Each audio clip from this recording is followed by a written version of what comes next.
సంధ్యా theatre ఘటన case court పరిధిలో ఉందన్నారు సిపి. తాము విశ్వ ప్రయత్నం చేశాక గానీ అల్లు అర్జున్ బయటకు రాలేదన్నారు.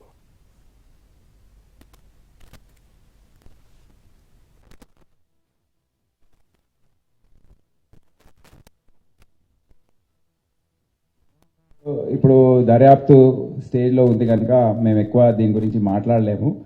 కానీ కోర్టు పరిధిలో ఉంది, ఇంకా వాదనలు జరగబోతున్నాయి కొన్ని రోజుల్లో కూడా. ఇప్పుడు దీనిపైన అనేక రకాల వర్షన్స్ వచ్చాయి. మా సోషల్ మీడియా టీం కానివ్వండి, లోకల్ ఆఫీసర్స్ కానివ్వండి, నిన్న జరిగిన ప్రెస్ మీట్ ప్లస్ నిన్న అసెంబ్లీలో జరిగిన చర్చ, దాని గురించి మేము కూడా ఒక వారం రోజుల నుండి దాదాపు ఒక 10,000 కెమెరాస్ అంటే సెల్ ఫోన్లో చాలామంది రికార్డ్ చేశారు.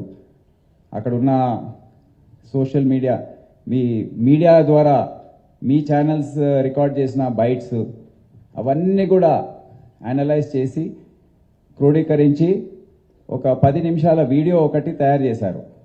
దయచేసి మీకు అది చూపిస్తాను. నేను దీని గురించి ఎక్కువ కమెంట్ చేయదలుచుకోలేదు. It's part of investigation. మేము ఏదైతే అనుకున్నామో, ఏదైతే లీగల్ అడ్వైస్ తీసుకొని చేయదలుచుకున్నామో మేము బయట పెట్టలేము. మేము వచ్చే రోజుల్లో మీకే తెలుసు. ఇక మీకు ఎటువంటి మనసు ఉందో దాన్ని బట్టి మీరు దీన్ని అర్థం చేసుకోండి. ప్రజల ముందు ఇది వెళ్తుంది. ఎవరికైతే కనీస జ్ఞానం ఉంటుందో వారికి అర్థమైపోతుంది ఏం జరిగిందో. తొందర ఎందుకు, మీరు చూస్తూ ఉండండి ఏం జరుగుతుంది. ఈ కేసు ఇప్పుడు దర్యాప్తు స్టేజ్లో ఉంది కనుక మేము ఎక్కువ దీని గురించి మాట్లాడలేము. కానీ కోర్టు పరిధిలో ఉంది, ఇంకా